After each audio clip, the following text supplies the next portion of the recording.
လွတ်လပ်စွာပြန်တန်းနေတဲ့စာငှက်ငယ်ကလေးဖះအခွင့်မရှိရင်မြေခခွင့်မရဘူးမျက်နှိုးရတဲ့ဦးထက်ကဆန်နွယ်ကလေးဖះရှင်ကဂယုတစိုက်ရေတွက်လက်ရှိတယ်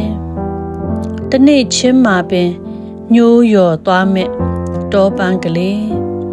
ရှောလမုန်မင်းကြီးရဲ့ဝိယုံတော်ထက်ပိုမိုကလှပတဲ့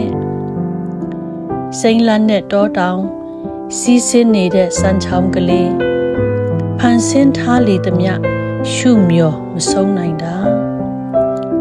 ထိုသောအရာအလုံးထဲမှာအသင်ဟာအဖိုးထိုက်ဆုံးမှုဘယ်အရာအတွက်မှစိုးရိမ်မနေပဲဖះရှင်ကိုစိတ်ချလိုက်ပါ